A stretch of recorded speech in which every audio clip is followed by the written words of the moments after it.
biggest friend here. So he's very nice. Oh, he's on video. No, I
start by a very special treat. We're going to introduce someone you already know, Sukya Inamdar, to sing both the American and the Indian national anthem.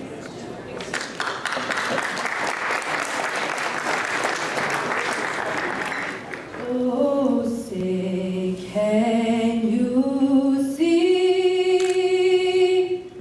by the dawn's early light what so proudly we hailed at the twilight's last gleaming, whose broad stripes and bright stars through the perilous fight o'er the ramparts we watched were so gallantly streaming,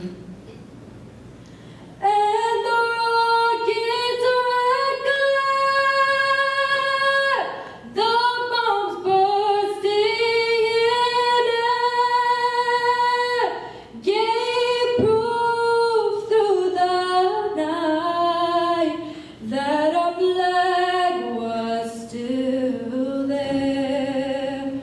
Oh, say does that star-spangled banner yet wave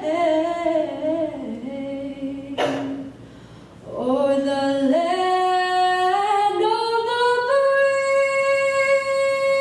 free and the home of the brave?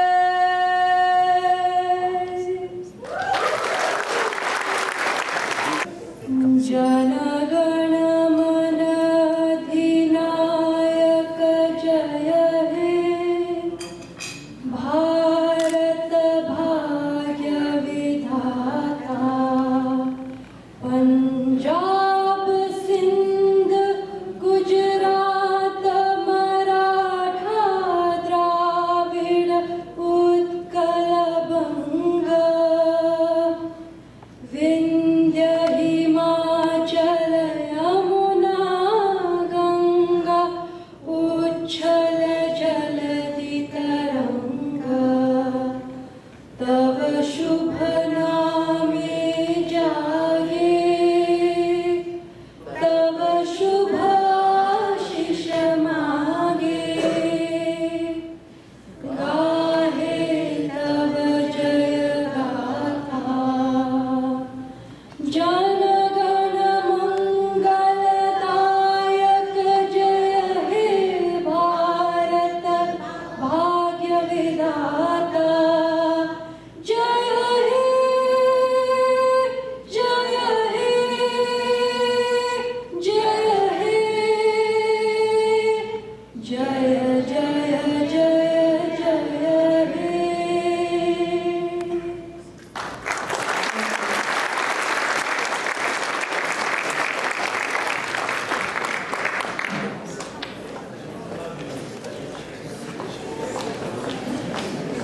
We have another round of applause, please. That was absolutely fantastic.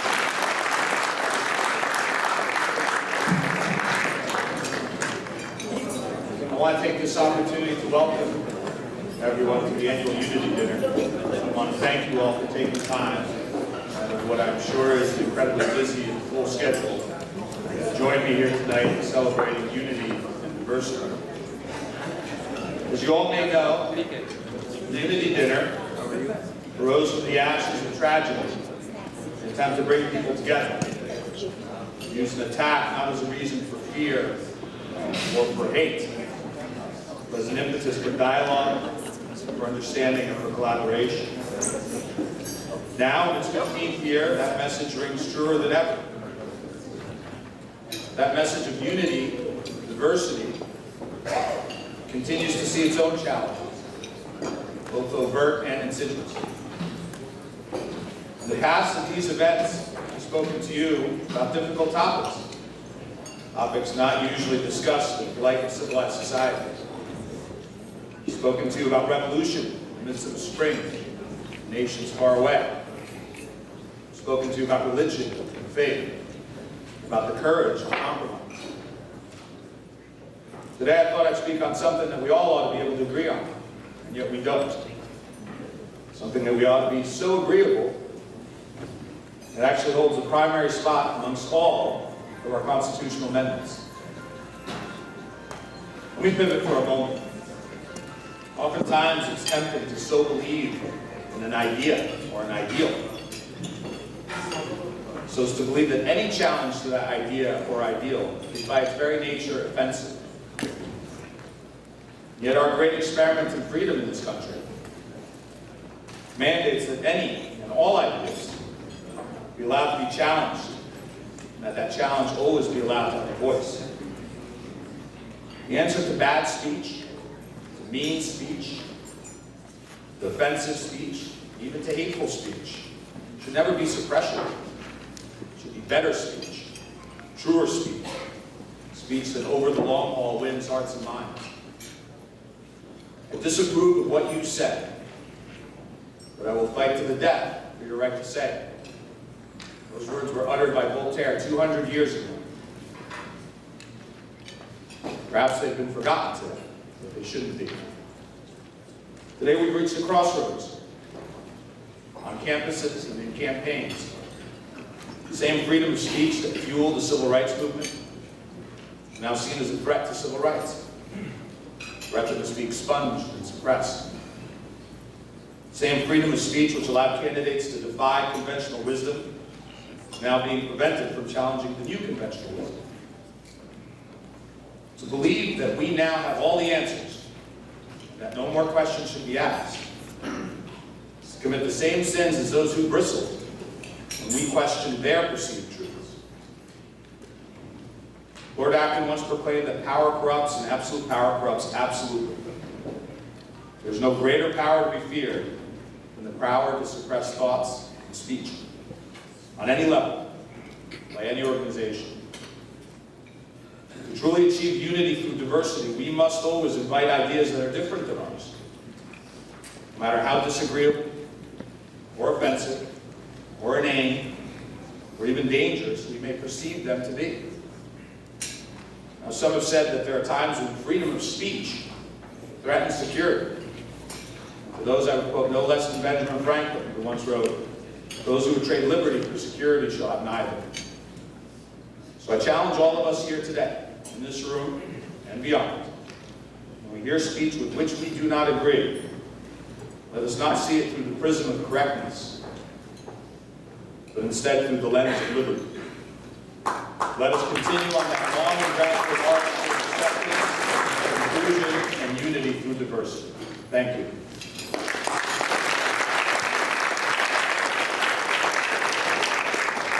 My favorite part of this unity dinner is introducing my co-MC, and I'm going to start by telling you a story.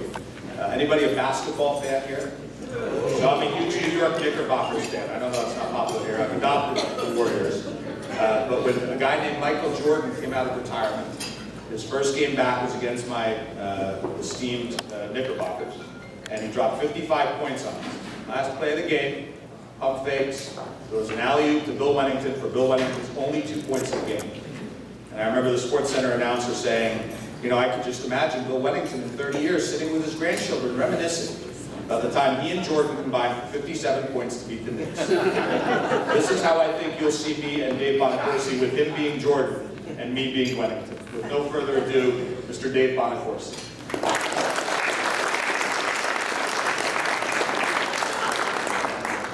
Thank you. And he's the taller one, too. Thank you. That was a very moving speech, and Dr. Besh is a very accomplished orthopedic surgeon in Fremont, and I thought it was very interesting. We hadn't compared notes beforehand, but it was very interesting and appropriate that the doctor really gave a ringing endorsement of the First Amendment. And Jeevan asked me to make a few opening remarks, and I will be brief. As Dr. Besh mentioned, we came together 15 years ago out of the ashes of 9/11. But while many of us were in shock and immobilized by those events, Jeevan Zucchi was not. Jeevan Zucchi and the Indo-American Federation acted not to build walls or condemn people of different backgrounds or faith, but to build bridges. How? By organizing the first Unity Dinner 15 years ago. Our first Unity Dinner, though, drew from the region, but it was mainly an event in Fremont and Newark. And I was honored as a lifelong Fremont resident to attend that first Unity Dinner. Why? Because Vivien showcased what Fremont had become, an example to the world how people of different religions and faiths and ethnicities can come together and live in harmony and in unity. Here we are now 15 years later. The Unity Dinner has grown into an event that brings together congressmen, statewide elected officials, and regional elected office holders and community leaders.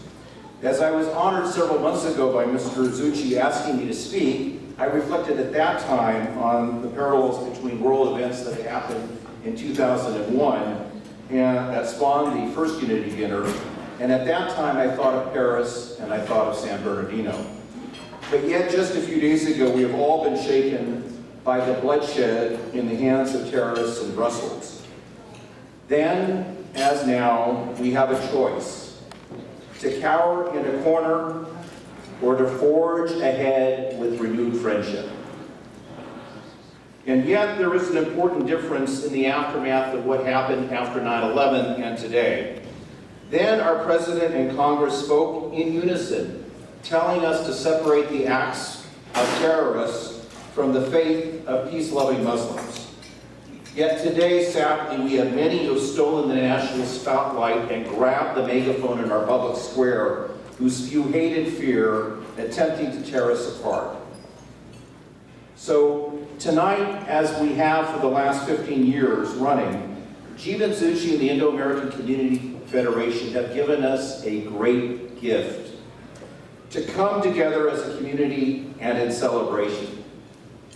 For this reason, tonight's Unity Dinner is more important than ever before. Applaud loudly our award recipients who have been leaders, public servants, and community leaders. Enjoy enthusiastically our cultural performances tonight and embrace each other in unity and diversity. In unity in diversity. Let's have a great time tonight. Thank you.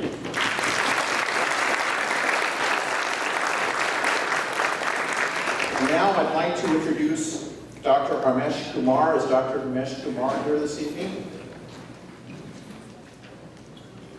I do not see him, so Dr. Is he here? There he is. There he is. From the Indo-American Community Center. Come on up.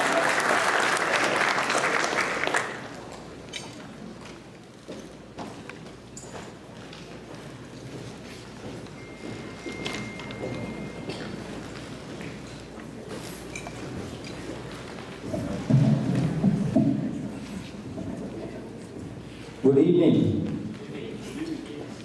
I think you already heard the crux, what this Unity Dinner is all about. I was very impressed that if you see Fox News or if you see CNN or you see MSNBC, you hear different voices. I'm into mental health, so I do hear people talking about different voices. And some of those voices make us very confused when we get mixed messages. And today we are gathered here not to listen to those mixed messages.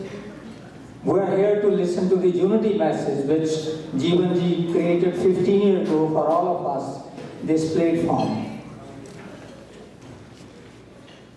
I was very hopeful when I listened to our Speaker of the House 2 days ago, or yesterday, when he talked about that this country was founded based on the ideas, based on innovation, not based on the identity of the person.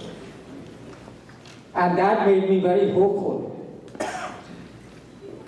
And that's why we are gathered here today, and thanks to Vivien ji. There are so many forces which tell us how different we are in the world.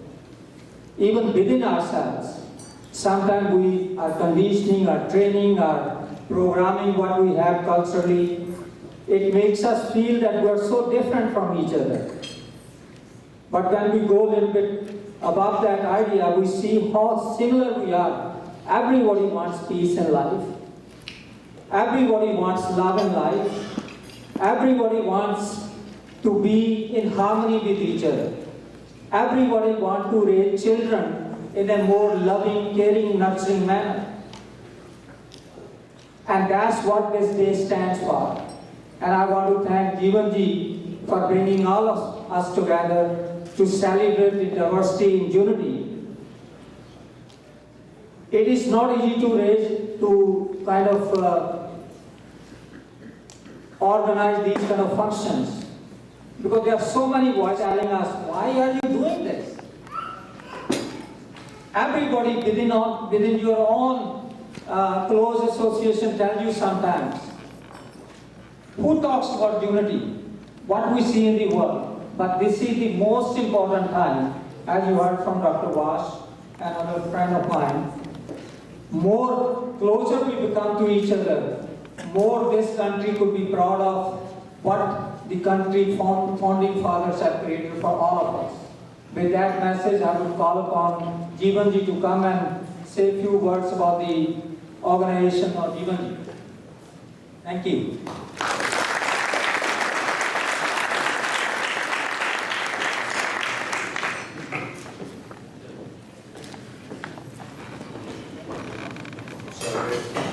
The hardest introduction is always the person you already know the most well, and most fond of. Jeevan Zuchi has been a pillar in this community. I hope he's in this room waiting to speak. Jeevan.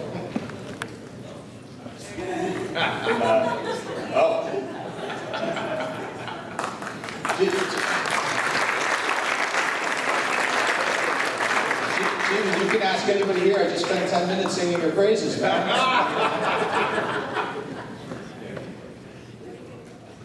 With no further ado, I present to you the founder of this organization and this wonderful event, Mr. Jeevan Zuchi.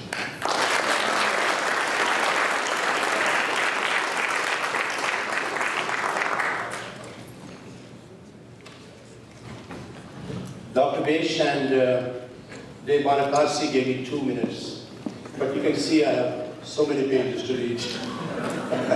Thank you so much for being here. We are really delighted and honored.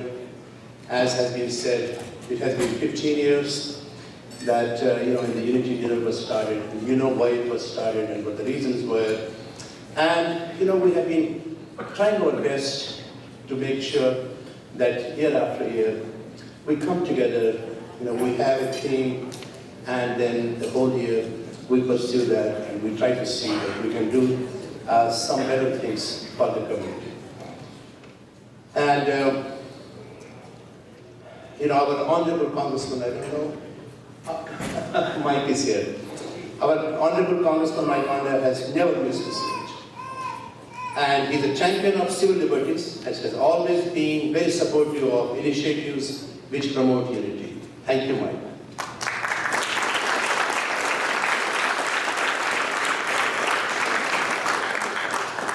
And I'm very honored to make 2 honorable mentions here. First is our Steve Chiang. And you know Steve Chiang. He's the husband of our Honorable StateController member. He was installed as the first Asian president of American College of Dentists.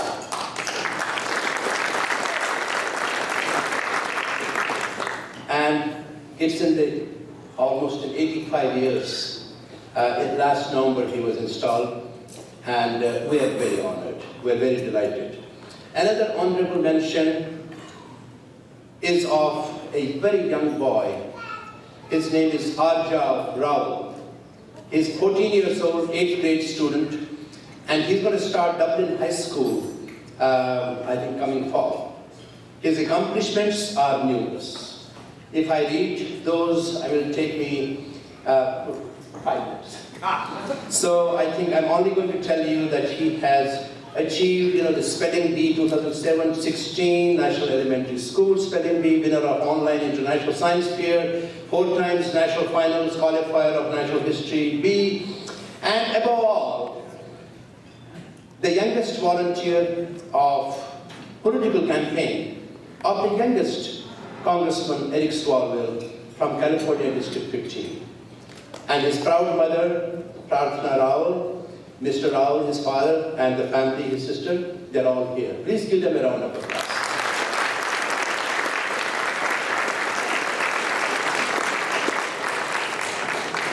And that reminds me that Congressman Swalwell right now is enjoying, his parents have hosted his engagement party, and I think he didn't know about it.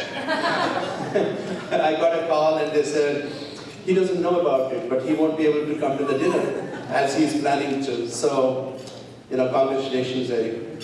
I would also like to congratulate our Mr. Neeraj Bakchi, who he just won worldwide election for the president of GOPIO, the Global Organization of the People of Indian Origin.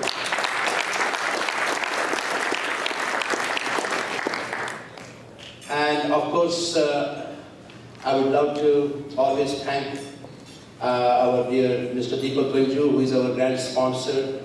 He always encourages us every year to do better things and supports our activities. Thanks to Mr. Ashok Bhatt, who is the president of GOPIO Silicon Valley. And he's the president of our local GOPIO Silicon Valley. Actually, he works for me because I'm the national coordinator. And we all work for Neeraj, and Neeraj is going to kick both of us out. So, he's also a grand sponsor. Please give him a round of applause. Thank you very much. Thanks to our VIP sponsors, table sponsors. We have Fremont Police Association here, Asian Pacific Democratic Caucus, Alameda County, Washington Healthcare System. Dr. Dharan Salman. I don't see Dr. Salman. Is he here? I saw Raj. Joe Jawahar and Dr. Sarabhandar. Dr. Besadesh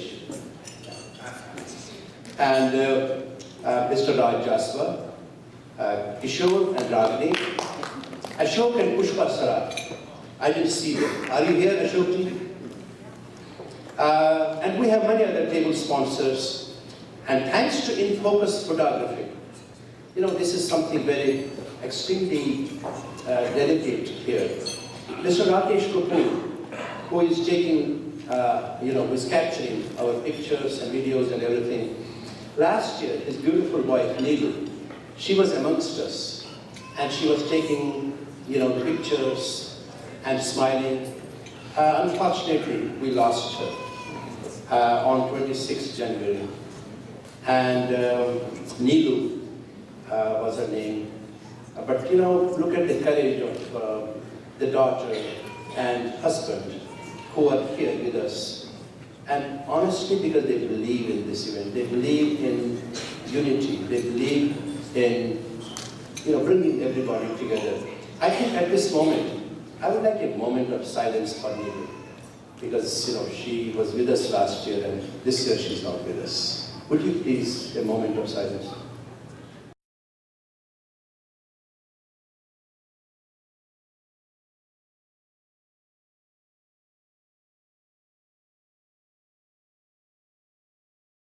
Thank you. I would like to thank Vijay Asari and Elena, these are dancing, for adding color to this event. And of course, thanks to Vajiva for bringing this beautiful, wonderful, sumptuous meals.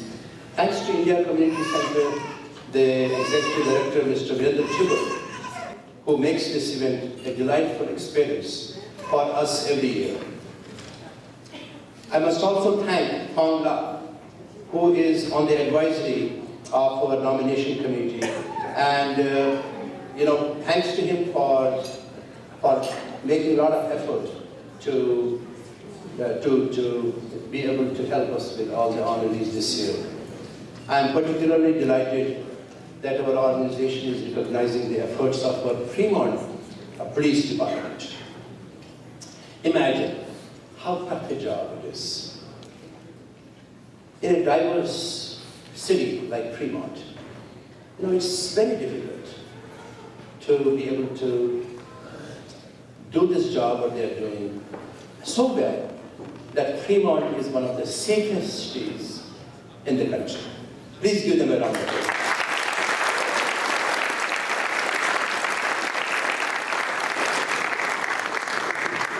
And of course, our City Council, our Honorable Mayor, Bill Harrison, our County Supervisor, Scott Hagerty, and we're very blessed.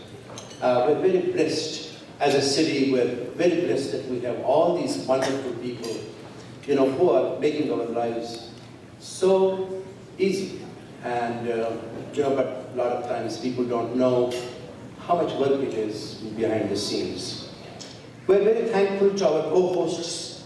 We have APIO. APIO is the Physicians Association. Dr. Tiwari is the president. Gopio Silicon Valley, of course, Mr. Ashok Bhatt.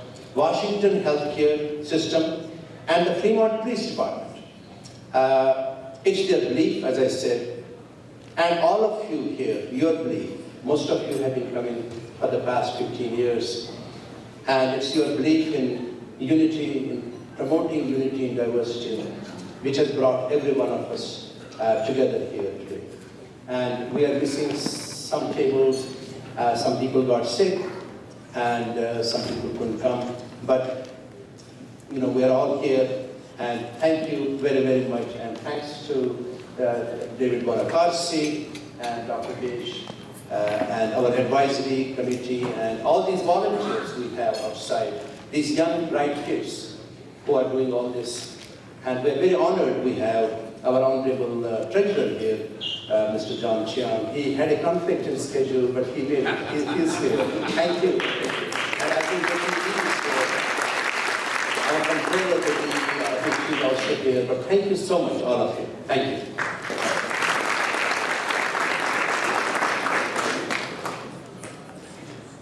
Let's give Jeevan Zucchi another round of applause.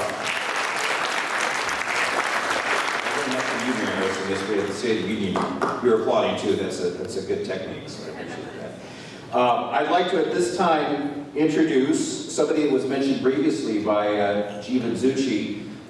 This gentleman I've known for many years, and as the Indo-American community has grown in the South Bay and in Fremont, it's grown also in political influence, which is completely appropriate. And this man led the way very early on. He is a representative of the Global Organization of People of Indian Origin, or GOPIO.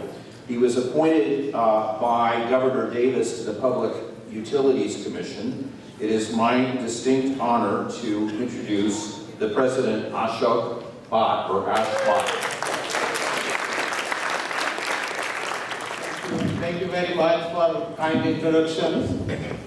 Just one small correction. Governor Gray Davis appointed me to the State Water Commission. Mayor Billy Brown appointed me to the Public Utility Commission. So, thank you very much to all of you for giving me opportunity. I'm going to speak completely different in the aspect of the unity. I want to first thanks to the Jeevan Zucchi, who is the producer of unity in the Bay Area. For the last 15 years, he enforced this unity together, and because of that cause, we are together here. Also, the one secret of Jeevan Zucchi is he is the producer of a movie also. You must see his movie. I don't remember his movie name. But he is a true producer of one of a movie which is a very hilarious, but is a very sensitive, heart-touching. Honorable Congressman, Mike Moda, John Chen, good friend, Mayor, Honorable Mayor Fremont, Honorable Mayor San Jose, all elected dignitaries, all the department members, police departments, fire departments, any other departments, and all departments. All our community, we welcome you to this Indo-American Community Center for our unity cause.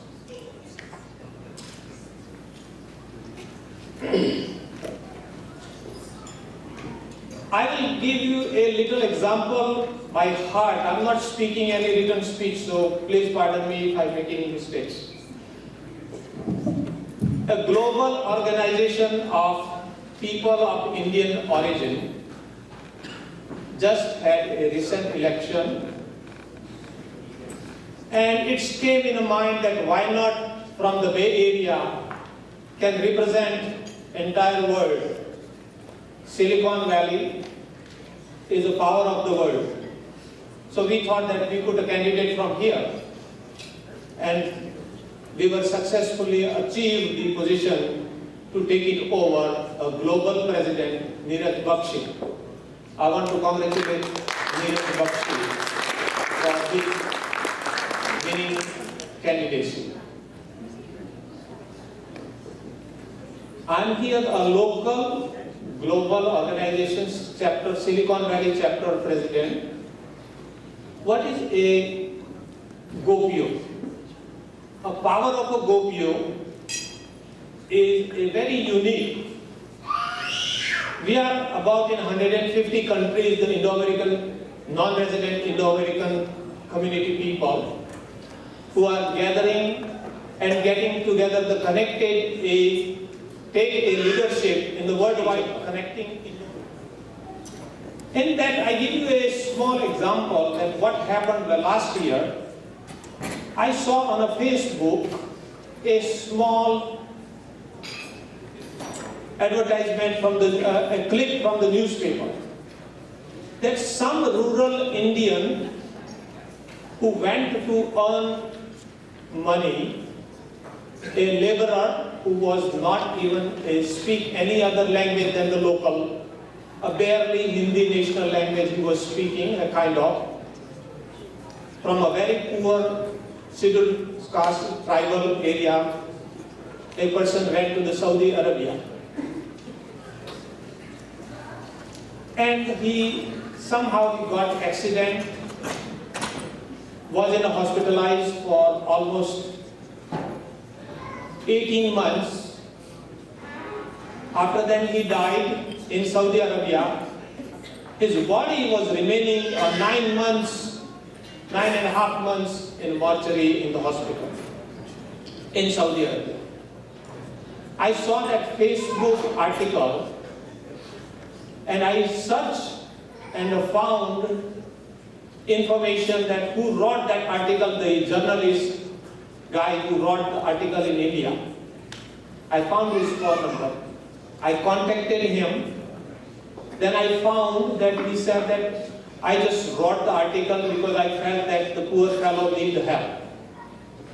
I got some info from his family members, but they were not able to speak even English or the proper Hindi.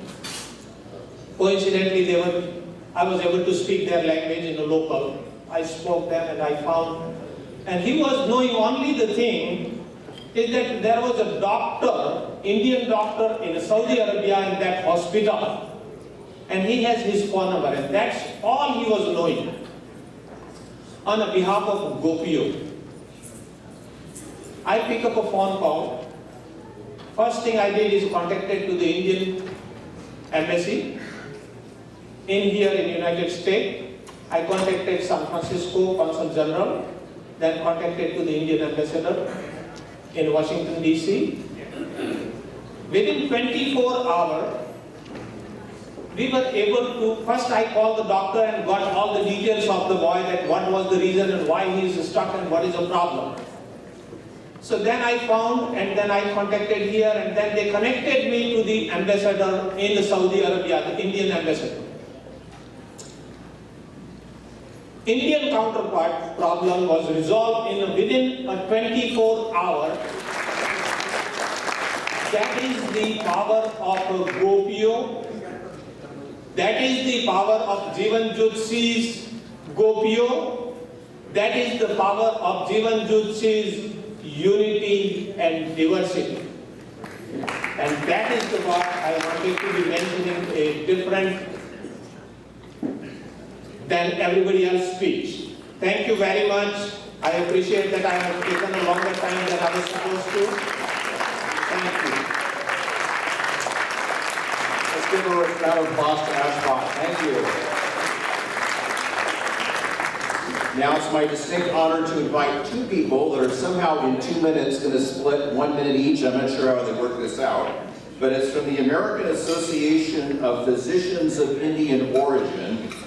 It's AAPIO, not to be confused with AARP. So let's do it again. The American Association of Physicians of Indian Origin, Dr. Tiwari, who's the president, and Dr. Aditya Jain, the past president. So do we have Dr. Tiwari or Dr. Aditya Jain? Let's come up to the stage. I see one gentleman here. Here we go. Thank you.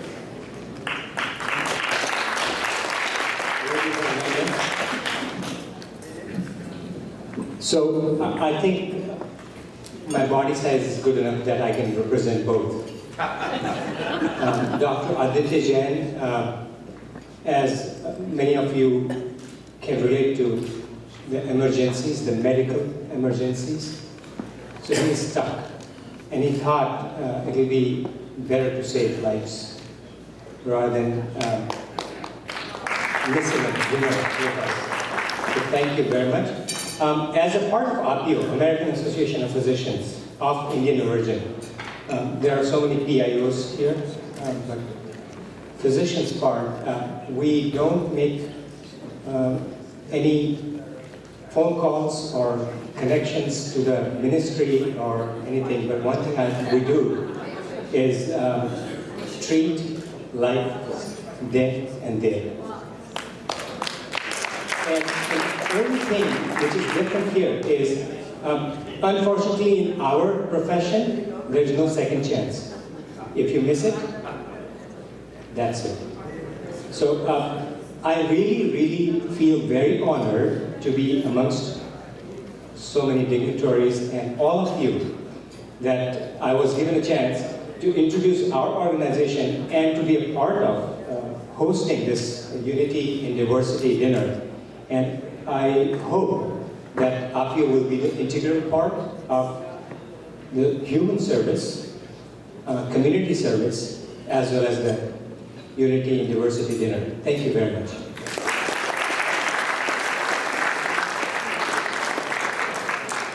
Let's give Dr. Tiwari a round of applause again. Thank you.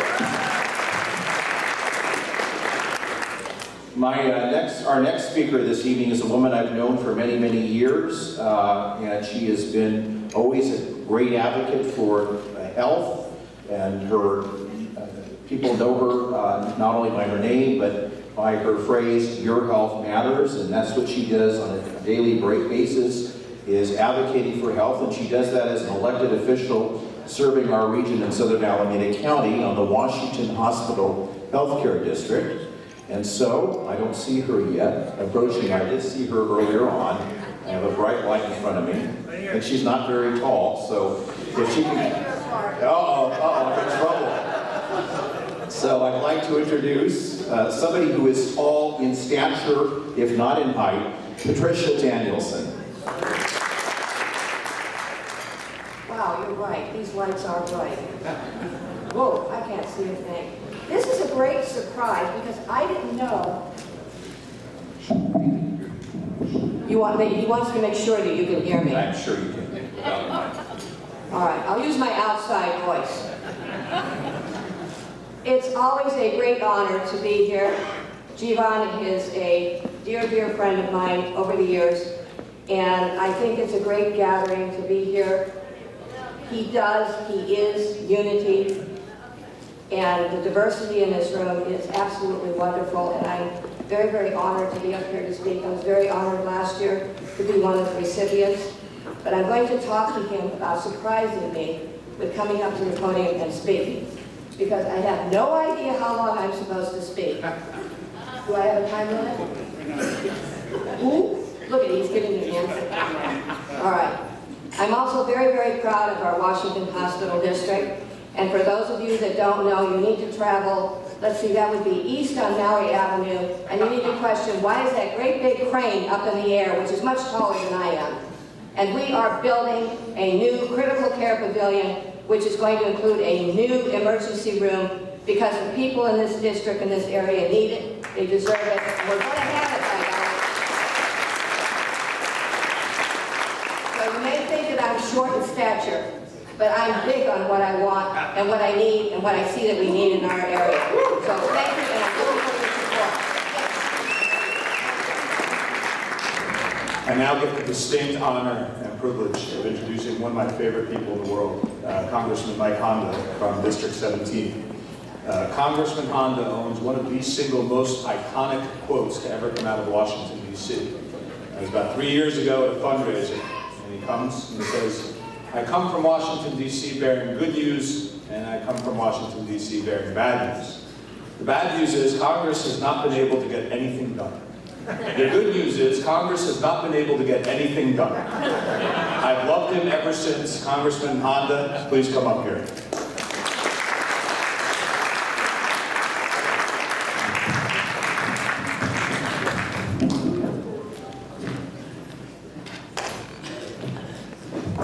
You could have been more subtle from Trustee.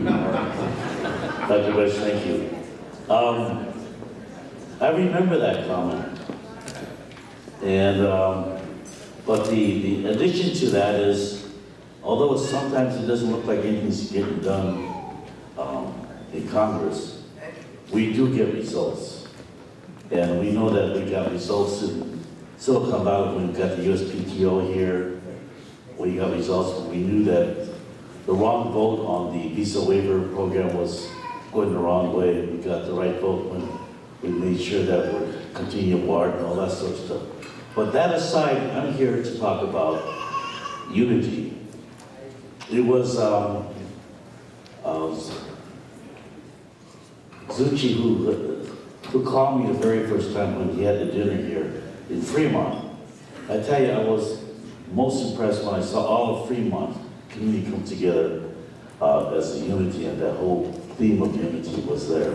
Yeah. And one of the things that's consistent through every unity dinner is that the people who are policymakers, the people who are political leaders, the people who are community leaders are consistent and always there.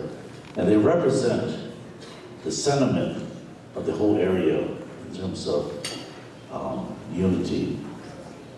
But it's grown because it has attracted statewide officers also, like Betty Yee, our controller, treasurer, John Chung. And they take extra effort to be here because they know that the theme of unity is so critical. Especially today when we hear all this rhetoric in Congress, people running for president talking about refugees and talking about people with different backgrounds or U.S. citizens who may not be able to come back, travel back and forth across this globe and not be able to come back as U.S. citizens. Comments about religion and comments about how terrorism is being exacerbated by certain kinds of religion, without really talking about the purity of the religion that people represent. And this is what diversity is all about, is expressing the purity of being Sikh, of being Muslim, of being Hindu, of being Christian, of being Buddhist. That kind of purity is the kind of thing that we stand for. This is the kind of purity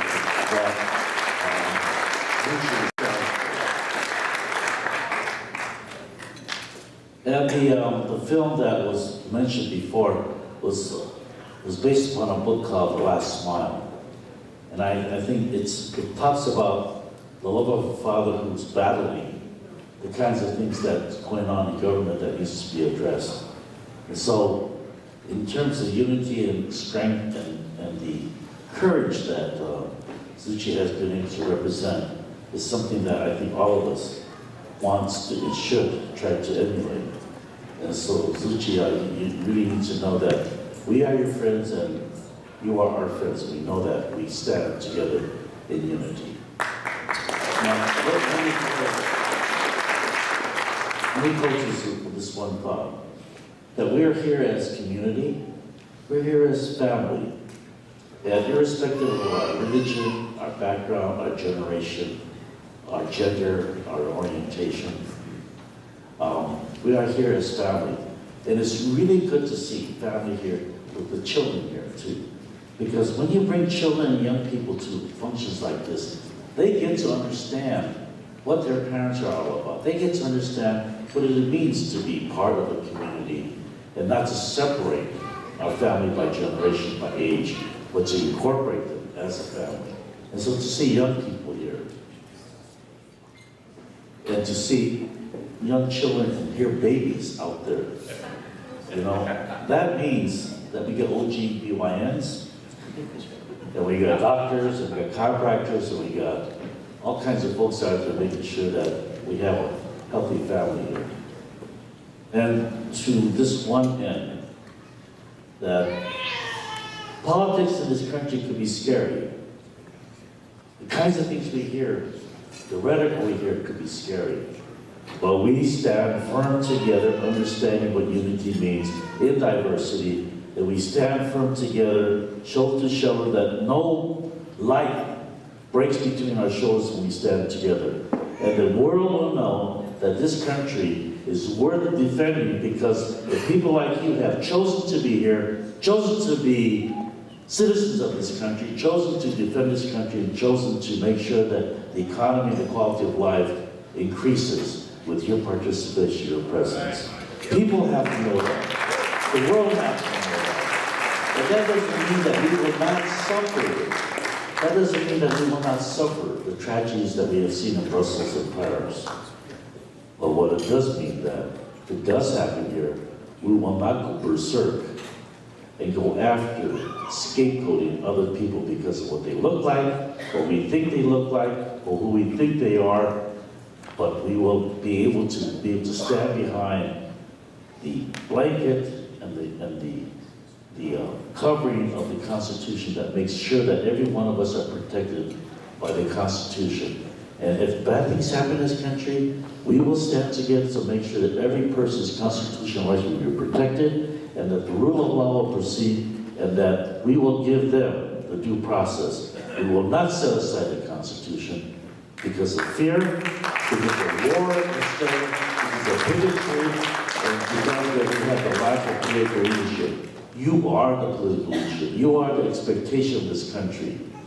If we lose what you are, then this country is going the wrong way. But because you are here, the diverse folks in unity, we know that this country will continue to move toward that future that's embedded in our Constitution when it says to form a more perfect union. And you will be that ingredient. Thank you.